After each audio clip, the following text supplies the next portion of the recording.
Hello students, कैसे हैं आप लोग? Welcome to this session. My name is Dr. Kavita Rawat, your English teacher from ICT Virtual Classroom. Today we are going to start our next topic in writing section, that is note making, and then later हम करेंगे comprehension. Clear बच्चों? तो कैसे note making करते हैं बच्चों? ये आज हम यहाँ पे पढ़ेंगे कि हाउ टू मेक नोट्स। और नोट्स क्यों बनाते हैं बच्चों? Because it is very easy to carry. अगर आपको एग्जाम में रिवाइज करना है तो आप जो है इसको कैरी कर सकते हैं। अगर बुक ले जाएंगे तो बहुत it is difficult to carry. तो नोट्स हम इसीलिए बनाते हैं because it is very easy to carry and share. अगर आपको किसी से शेयर भी करना है तो easily you can share your notes. तो note making is a means to capture main ideas, main जो है पॉइंट्स को हम कैप्चर करते हैं through notes. To capture the key idea of a given passage. अगर कोई बहुत बड़ा पैसेज है और उसमें से हम क्या करते हैं, मेन पॉइंट्स को हम जो है कैप्चर करते हैं और उनको कैसे लिखते हैं। जैसे अभी मैं बताऊंगी how to make the notes. One है तो वन के ये आपकी हेडिंग होगी, उसकी सब हेडिंग होगी आपकी 1.1, 1.2, 1.3, 1.4 like this. Clear? To capture the key ideas of a given passage in an easy readable। एक होता है ना कि हम पूरे फुल सेंटेंस नहीं लिखते। जब भी आप जो है नोट मेकिंग करेंगे तो don't write complete sentence. Complete sentences नहीं लिखने हैं आपको, फ्रेजेस यूज करने। Logically structured format the main purpose of की टू एब्रीविएशन। आप जो है बड़े बड़े जो वर्ड्स हैं या उनके आप एब्रीविएशंस को यूज कर सकते हैं। Is to facilitate understanding for the other readers too. Thus, note making can be a wonderful tool to take notes in class. अगर आपके नोट्स पर आप बनाते हैं ना, आप जो है आप 12th क्लास में टीचर पढ़ा रहा है, क्योंकि आप कंप्लीट सेंटेंस नहीं लिखेंगे तो आप शॉर्ट में लिखेंगे उनको, उन्हीं को हम क्या कहते हैं बच्चों, नोट्स। तो it is very easy to carry और share notes with each other and even revise for an exam। अब एग्जाम में पूरी बुक तो पढ़ेंगे नहीं बच्चों। अगर आपके नोट्स बने हुए हैं किसी भी चैप्टर के तो it is easy to revise in the exam, before exam. Tips to prepare. अब यहाँ पे कुछ टिप्स दी गई हैं to prepare for note making and summary. How to make the summary, क्योंकि ये क्वेश्चन आता है बच्चों, पहले आएगा आपको नोट्स बनाने और आफ्टर दैट एक क्वेश्चन रहता है कि right the summary of the given passage. तो फर्स्ट पॉइंट क्या करना है आपको याद, प्रिपेयर नोट्स यूजिंग फ्रेजेस। जैसे अभी मैंने बताया फ्रेजेस क्या होते हैं, group of words, bunch of words. Clear? तो आपको कंप्लीट सेंटेंस नहीं लिखने, यू कैन यूज क्या यूज कर सकते हैं आप, phrases. Abbreviations only and never use complete sentence. जैसे अभी मैंने आपको बताया था कि कंप्लीट सेंटेंसेस नहीं लिखने। अगर कंप्लीट सेंटेंस लिखेंगे तो फिर आपके जो है नोट्स नहीं कहलाएंगे। Right? Use phrases, don't write or never use complete sentence। The topic of each paragraph is the main point। अब हमें क्या करना है, पूरा एकदम रीड नहीं करना है, एक एक पैराग्राफ करके हम रीड करेंगे। जब हम पहला पैरा पढ़ेंगे तो उसके जो मेन पॉइंट है वो आपकी जो है और the central theme and the ideas affiliated it are the sub points, one or more depending on the concept in the paragraph. तो पहला पॉइंट सपोज, तो आपने फर्स्ट पॉइंट लिखा, ये क्या हो गया आपकी हेडिंग।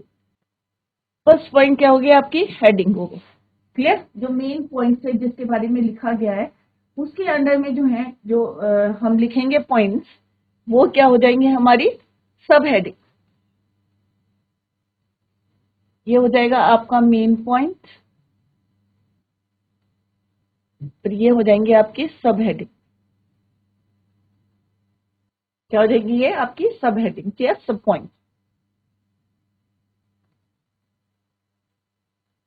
क्लियर? इसी तरह से 1.1, 1.2, 1.3 अभी हम एग्जांपल करेंगे तो आपको और ज्यादा क्लियर हो जाएगा। One or more depending on the concept of the paragraph.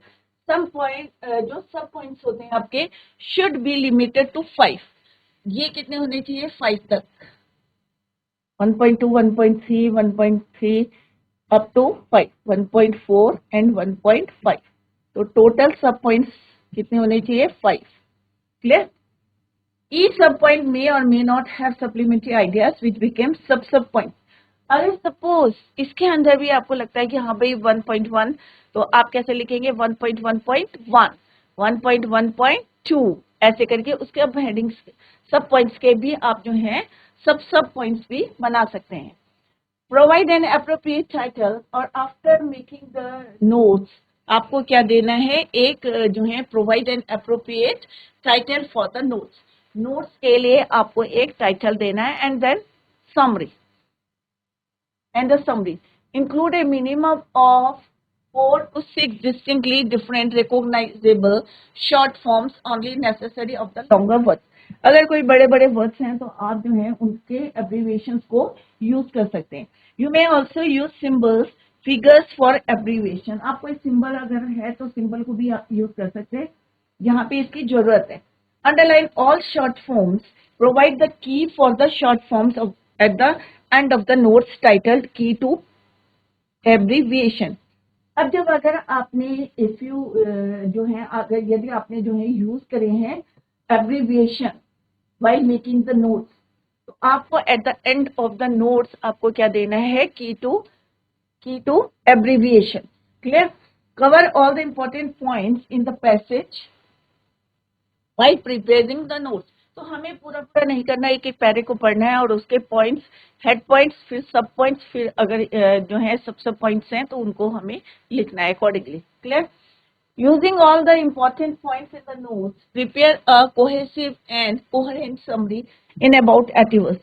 अब आपको क्या करना है, क्योंकि अभी हमने क्या करा, हमने जब नोट्स बनाए तो हमने क्या यूज करे बच्चों, फ्रेजेस यूज करे। अब उन फ्रेजेस को या उन पॉइंट्स से आप क्या कर सकते हैं, कंप्लीट सेंटेंस बना के you can make the summary or you can write the summary, और उसके जो है नोट से ही आपकी समरी बन जाएगी। कोई आपको अदर जो है मेहनत नहीं करनी है, बार बार रीड नहीं करना है, क्योंकि आपने ईच पैराग्राफ को कवर करा है विद हेड पॉइंट्स एंड सब पॉइंट्स। क्लियर? उन्हीं से हम क्या बनाएंगे, आपकी summary. Clear? In the summary, use third person indirect speech and the past tense wherever possible. Write a summary in complete sentences. Summary में आप जो है complete sentences लिखेंगे, और notes में आप क्या लिखेंगे बच्चों, phrases use करेंगे, abbreviations use करेंगे। Remember to be short and brief. Give an appropriate title to the summary. और at last हमें क्या देना है, एक suitable title to the summary. Clear बच्चों? तो पहले आपको नोट्स बनाने हैं, उन्हीं नोट से हम समरी बनाएंगे, और देन एक टाइटल जो है अप्रोप्रिएट टाइटल किसको देंगे, समरी को, टू द समरी। क्लियर? तो इस तरह से आपको नोट्स बनाने हैं। तो पॉइंट्स ऐसे लिखने हैं 1, 1.1, 1.2, 1.3। इस तरह से आपको 2 है तो 2.1, 2. पूरा नहीं रीड करना है, हमें जो है शॉर्ट पैराग्राफ्स को पढ़ना है और देन मेक द नोट्स। अब यहाँ पे एक पैसेज दिया गया है और हमें जो है विद द हेल्प हमें एक एक पैराग्राफ पढ़ना है, और एब्रीविएशंस आप यूज कर सकते हैं to make the notes. Read the passage given below and answer the questions that follow. तो फर्स्ट ऑफ ऑल हम क्या करते हैं बच्चों, पहले क्वेश्चंस देखते हैं कि कौन कौन से क्वेश्चंस है, उसके अकॉर्डिंग हम आंसर्स को लिखेंगे। On the basis of your reading of the above passage, make notes on it. अब देखो यहाँ पे क्या लिखा, हेडिंग, और आपको सब हेडिंग्स लिखनी, मेन हेडिंग लिखनी है और उसके जो है सब पॉइंट्स को आपको लिखना है, हेड पॉइंट्स या मेन पॉइंट्स और उसके सब पॉइंट्स। क्लियर? उसके बाद आपको क्या लिखना है, एब्रीविएशन। देखो यहाँ पे बोला है कि आपको एब्रीविएशंस भी आप यूज कर सकते हैं। क्लियर? तो अब हम यहाँ पे नोट्स बनाएंगे। Let's see. अब read the passage given below and answer the questions that follow. तो पहला हमारा नोट मेकिंग करना है, तो हम जैसे जैसे पढ़ते रहेंगे वैसे वैसे हम उसको नोट्स बनाते रहेंगे। तो पहले क्या है, effective speaking depends on effective listening. तो ये हमारा क्या है कि मेन पॉइंट हो गया हमारे इफेक्टिव स्पीकिंग किस पे डिपेंड करता है, हमारा इफेक्टिव लिसनिंग। अब इसके अंदर जो है हमारे सब पॉइंट्स कौन कौन से बनेंगे, एक तो है concentrate on hearing, concentrate on understanding, incompetent listeners क्यों जो है फेल इन अ नंबर, क्यों फेल हो जाते हैं। तो फर्स्ट पॉइंट इज योर, तो पहला है इफेक्टिव स्पीकिंग डिपेंड्स ऑन, किस पे डिपेंड करता है, तो ये हमारा फर्स्ट पॉइंट हो गया 1। क्लियर? यहाँ पे क्या लिखा हुआ, effective speaking depends on first क्या है, लिसनिंग में concentrate on hearing, concentrate on understanding. Clear? तो फर्स्ट पॉइंट हमारा यही है, 3 पॉइंट लिखेंगे हम। पहला पॉइंट हो गया हमारा 1.1 हो गया इफेक्टिव लिसनिंग, सेकंड पॉइंट हो गया concentrate on listening, third point हो गया concentrate on understanding what you here, जो तुम सुनते हो उसमें कितना आपने जो है यहाँ पे हमने क्या करा है बच्चों, इफेक्टिव का हमने यहाँ पे शॉर्ट फॉर्म लिया है, जो लॉन्ग वर्ड्स हैं उसके आप you can use short form. तो यहाँ पे क्या लिखा है, इफेक्टिव को हमने EFF, तो आगे हमें जो है शॉर्ट में जो है ए लिस्ट टू एब्रीविएशन देनी पड़ेगी। और नेक्स्ट है कंसंट्रेट को भी हमने यहाँ पे कंसर्न करके लिखा है।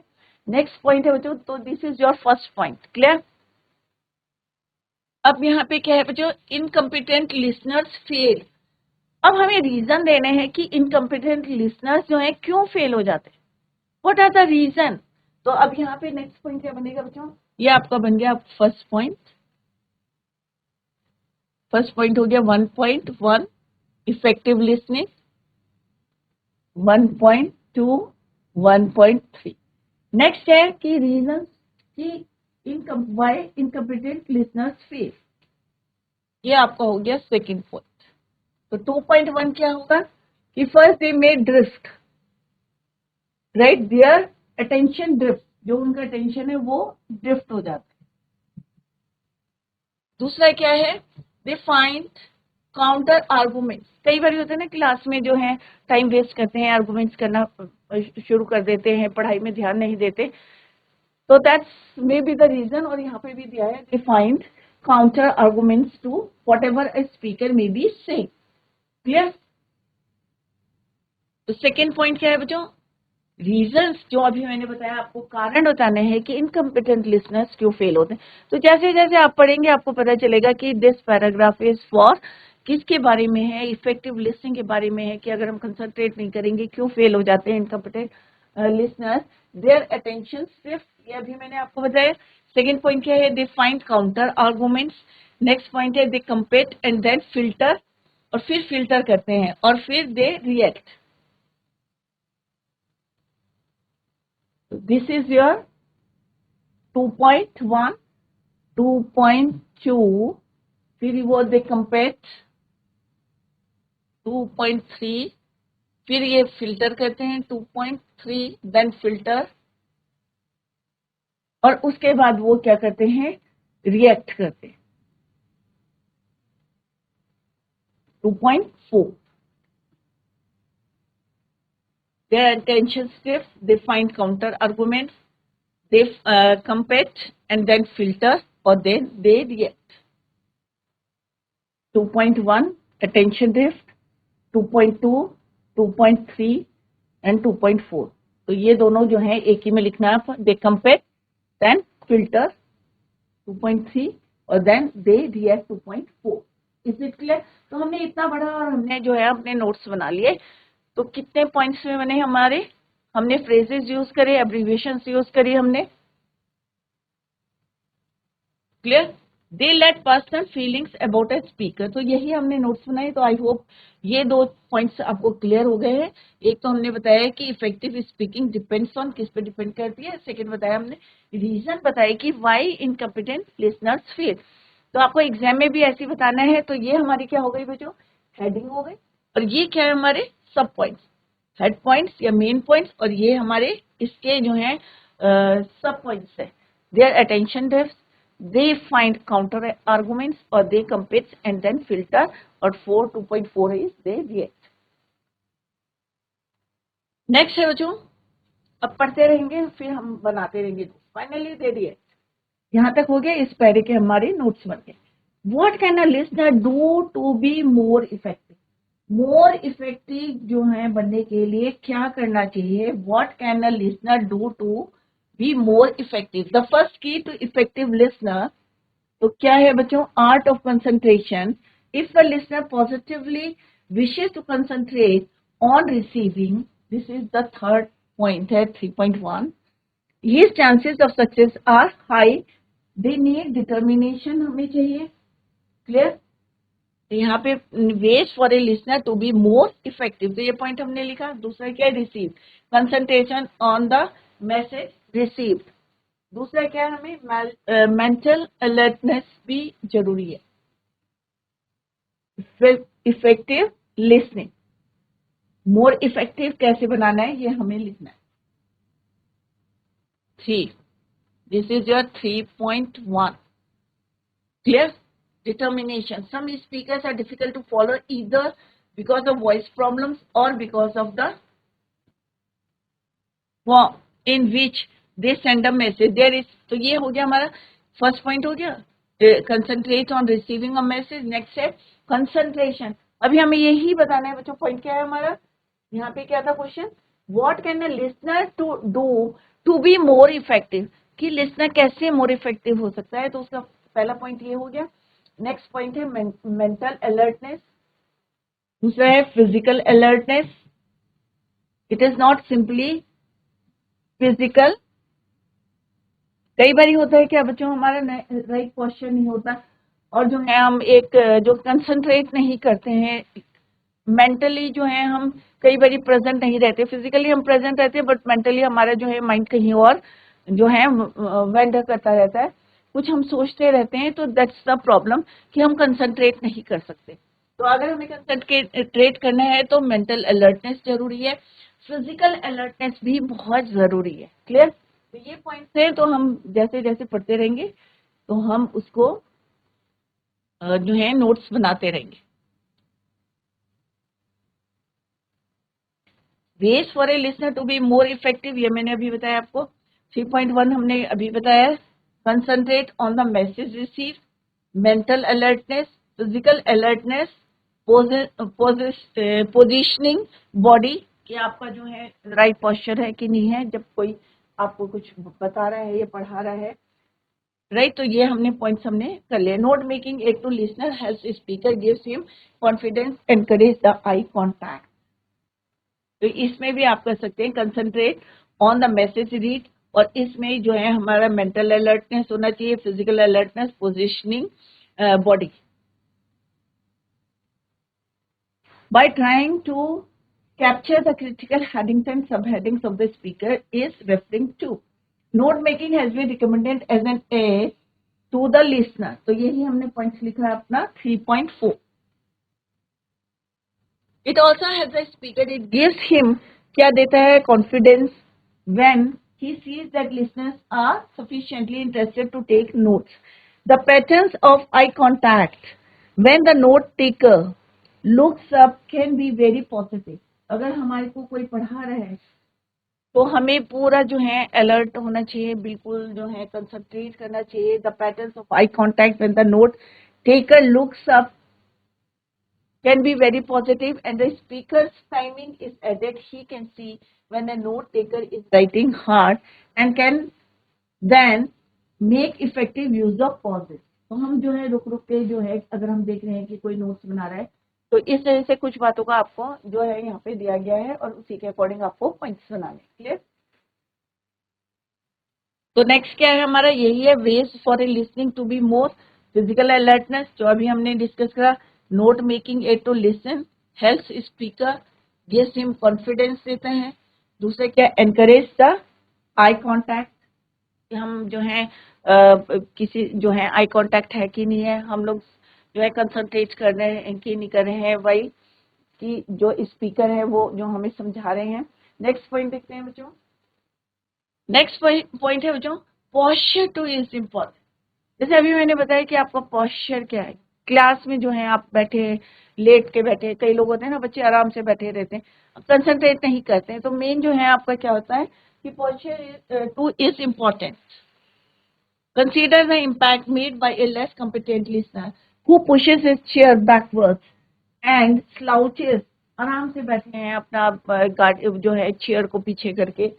एन अपराइट पोस्चर हेल्प, अगर आप सीधे बैठे हैं, अपराइट पोस्चर करके बैठे हैं, and listeners concentration at the same time it is seen by the speaker to be a positive feature amongst his listeners. क्योंकि अगर हम पढ़ा रहे हैं बच्चों अगर आपका राइट पोस्चर है, हमें दिख रहा है कि बच्चा जो है अलर्ट है, स्ट्रेट बैठा है, उसका पोस्चर सही है, तो हमें पता चल जाता है कि वो क्या है, कंसंट्रेट कर रहा है। Effective listening skills have an impact on both listeners and the speaker. Effective listening skills have an impact दोनों पे पड़ता है, चाहे वो लिसनर हो चाहे वो स्पीकर हो। तो नेक्स्ट पॉइंट यही है, importance of posture helps listeners in concentration. अगर आपका राइट पोस्चर है तो आप अगर आप आराम से बैठे हैं तो मे बी आपको नींद आ सकती है, आप आराम से ध्यान जो है आपका भटक गया है, इधर उधर की बातें सोच रहे हैं, बट अगर आपका राइट पोस्चर है, it helps listener in concentration. Clear? Seen by speaker as a positive feature among his listener. तो हमने अभी आपको बताया था कि आप इसमें सिंबल्स को भी यूज कर सकते हैं, तो हमने पॉजिटिव फीचर्स लिखा है प्लस वी करके। तो अभी हम देखेंगे ये इस तरह से आपको नोट्स बनाने हैं, और इसके बाद एब्रीविएशन, की टू एब्रीविएशन या लिस्ट ऑफ एब्रीविएशन या की टू एब्रीविएशन।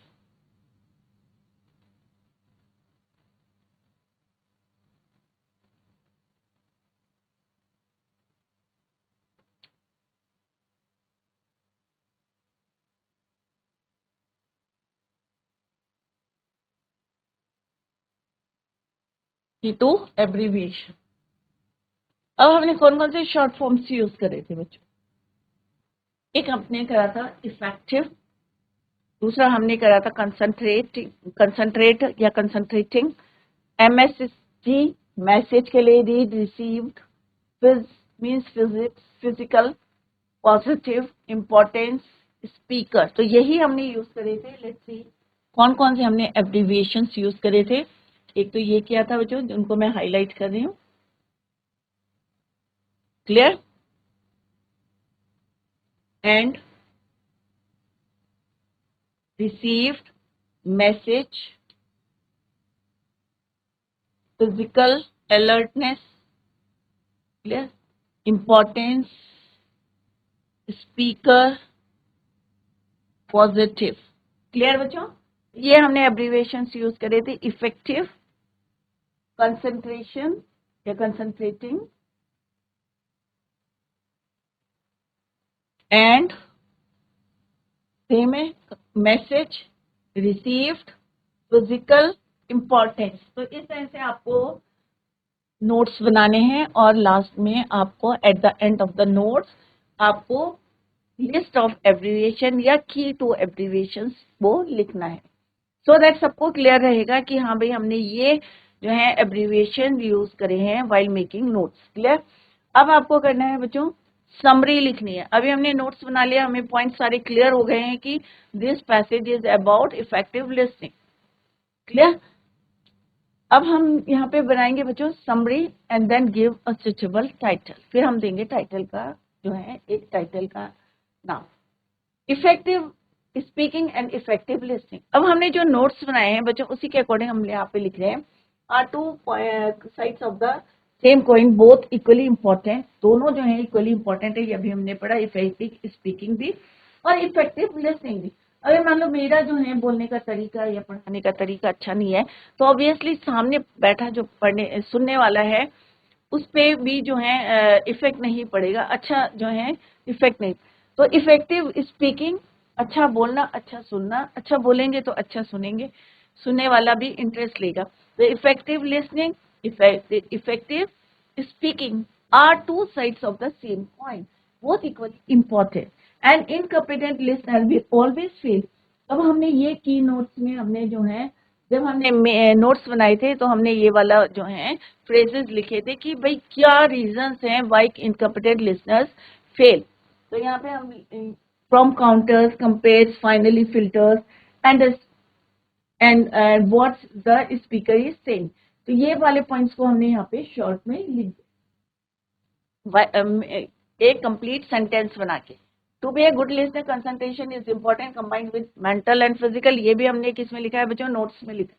तो जो हमने नोट्स में लिखा है वही हम लिख रहे हैं। पहले हमने लिखा कि इफेक्टिव स्पीकिंग और effective listening are equally important, दोनों जो है इक्वली इंपॉर्टेंट है। फिर हमने ये वाले पॉइंट्स आ गए हमारे। नेक्स्ट आ गया कि reason why competent listeners fail क्यों होते हैं। एक तो अटेंशन डेफिसिट होता है, दूसरा दे फाइंड काउंटर आर्गुमेंट्स, और फाइनली क्या करते हैं, दे कंपेट एंड फिल्टर और फाइनली दे रिएक्ट। तो एक सेंटेंस बना के आपको लिखना, कंप्लीट सेंटेंस। नेक्स्ट हमने पोस्चर की बात करी थी। कंसंट्रेशन इज इम्पोर्टेंट, कि क्यों जो है, व्हाई इट इज इम्पोर्टेंट, कि concentration is important combined with mental as well as physical alertness. अगर हम सुन रहे हैं किसी की बातों को, तो हमारा जो है मेंटल और जो फिजिकल अलर्टनेस है वो हमारी होनी चाहिए, राइट। कंबाइंड विद इम्पोर्टेंट होती है। The importance of other factors like note making and posture can not be ignored. हमारा पोस्चर, राइट पोस्चर होना चाहिए। All these are effective listening skills and are viewed as a positive feature by the speaker among his listeners. They have an important impact not only not only the listener but also the speaker। ये भी हमने last point में लिखा है बच्चों। तो इस तरह से आपको नोट्स बनाने हैं कि किस पे इफेक्ट पड़ता है, दोनों पे पड़ता है, चाहे वो स्पीकर है चाहे वो लिसनर है। क्लियर। तो इस तरह से नोट्स को आप यूज करके you can make your summary, you can make the summary of the passage. Clear. तो इस तरह से आपको बनाना है और फिर आपको जो है एक सुटेबल टाइटल देना है, तो आप दे सकते हैं the art of effective listening.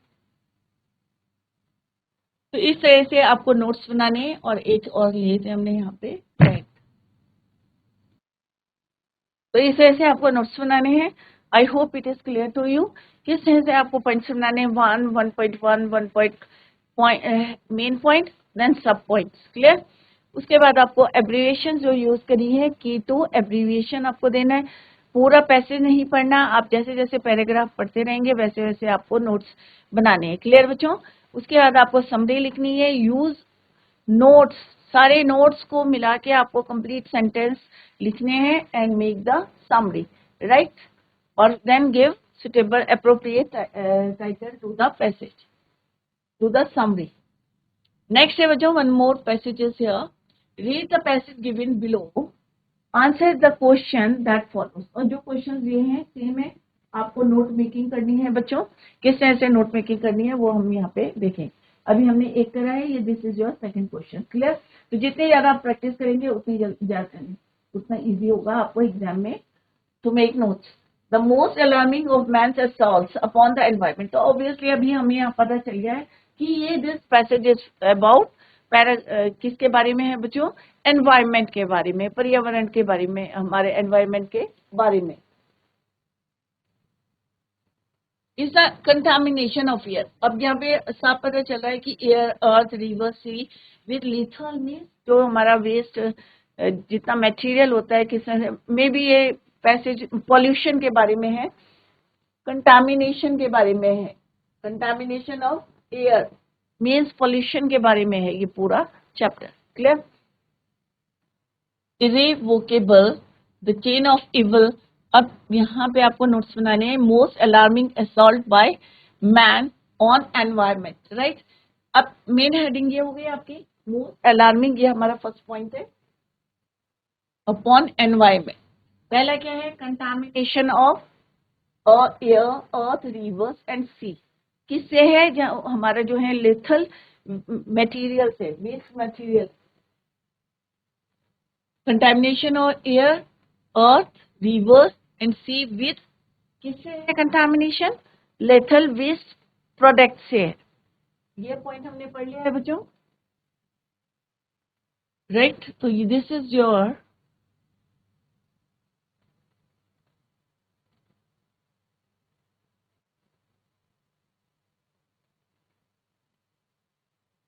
इरवोकेबल है, right. The chain of evil it initiates is the most, for the most part of irreversible. तो ये पॉइंट हमने लिख लिया। पॉल्यूमेज यहाँ पे शॉर्ट फॉर्म लिखा है पॉल्यूशन के लिए। Chain of evil initiated irreversible. 1.3। तो ये हमारी हो गई फर्स्ट हेडिंग हो गई। यहाँ से हमने पढ़ा कि पॉल्यूशन के बारे में बताया गया है। द मोस्ट अलार्मिंग, अभी क्या है बच्चों, इतना ज़्यादा पोल्यूशन हो रहा है, सबको पता है कि किस तरह से हमारी जो है एनवायरमेंट, ऑक्सीजन जो है कम हो रही है और कार्बन डाइऑक्साइड या कार्बन मोनोऑक्साइड इंक्रीज कर रही है। सब जो है आप लोगों ने ये साइंस में पढ़ा है। इन दिस कंटामिनेशन, तो ये हमारा पहला पॉइंट हो गया बच्चों, इज इट क्लियर? तो जितना हमने पढ़ा उतना हमने यहाँ पे लिखा। फर्स्ट पॉइंट है most alarming assault by man on environment. यहाँ पे भी हमने इसको जो है एनवायरमेंट को पूरा नहीं लिख के हमने इसको एनवायरमेंट करके लिखा है। Contamination of air, earth, rivers and sea with lethal materials. Next point है हमारा दिस पॉल्यूशन क्या है हमारा, इररिवर्सिबल है। चेन ऑफ इविल इनिशिएटेड कैसी है, इरिवर्सिबल है। नेक्स्ट क्या है बच्चों यहाँ पे, केमिकल्स आर द, अब ये हो गया in this contamination of the environment, क्या एनवायरमेंट किस तरह से कंटामिनेट हो रहा, पॉल्यूट हो रहा है। Chemicals are the sister partners. अब हमारा क्या नेक्स्ट पॉइंट क्या है, केमिकल्स जो है हमारे क्या है, sister partners of the radiation in changing the very nature of the world. Radiation release अब किसकी वजह से हो रहा है, न्यूक्लियर एक्सप्लोजन से हो रहा है into the air, comes on the earth in rain, और किस फॉर्म में आता है, बारिश की फॉर्म में आता है। पहले जो है क्या होता है, पॉल्यूशन होता है, और जब बारिश होती है तो कहाँ आता है, on earth, lodges into the soil, और फिर सॉइल में जाता है, एंटर्स द ग्रास और कॉर्न और व्हीट, जितनी भी हमारी फसलें हैं सारी क्या हो जाती हैं, रीचेस द बोन्स ऑफ, फसल में जाती है जो भी आपकी क्रॉप है, और उसके बाद अल्टीमेटली हमारी बॉडी के अंदर जाता है। ये यहाँ पे लिखा हुआ है। अब इसी के जो है आपको पॉइंट्स बनाने हैं एंड, और लास्ट में क्या होती है, डेथ होती है। Chemicals are partners of radiation, जो अभी मैंने पॉइंट बताया आपको। क्या चेंज करता है, हमारा पूरा वर्ल्ड चेंज करता है, change nature of world, clear. Radiation release through nuclear explosion, यहाँ पे पूरा भी नहीं लिख सकते हैं तो शॉर्ट में भी लिख सकते हैं, radiation dash nuclear explosion into air. फिर किसमें आता है, कम्स टू द अर्थ, अर्थ में आता है, लॉजेस इनटू, ये इस तरह से आप जो है पॉइंट बना सकते हैं। केमिकल्स आर, ये दिस इज योर 2.2 है, ये हो जाएगा आपका 2.1,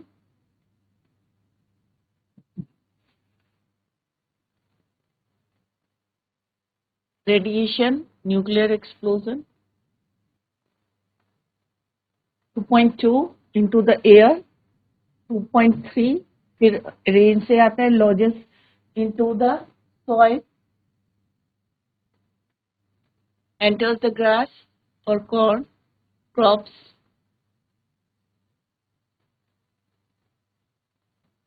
reaches the bone, reaches the human body। Clear? तो इस तरह से आपको पॉइंट्स बनाना है, तो ये पॉइंट्स अभी हमने डिस्कस करें। This is there 2 to 2.4। Main headings क्या है, केमिकल। अब यहाँ पे जो एब्रीविएशन हमने यूज करी है इनको आगे हमें लिखना है eight the end of the note. Next देखते हैं बच्चों क्या है, इतना बन गया हमारे। सिमिलरली केमिकल्स, नेक्स्ट क्या है, similarly chemicals spread on crops. जो केमिकल्स, अब आपको पता है पेस्टिसाइड्स जो हम लोग डालते हैं क्रॉप्स में कितना जो है हार्मफुल होते हैं हमारी हेल्थ के लिए। On crops lie long in soil and seeing living organisms passing from one two another in a chain of poisoning and death. तो आप देख सकते हैं कि कई बार होता है ना कि हम बाजार से ला रहे हैं, सेब ला रहे हैं या कोई भी फ्रूट ला रहे हैं और हम बिना धोए उसको खा लेते हैं, तो वो आप सोच सकते हैं कि कितना ज्यादा पॉइजनिंग है, हार्मफुल है आपकी बॉडी के लिए।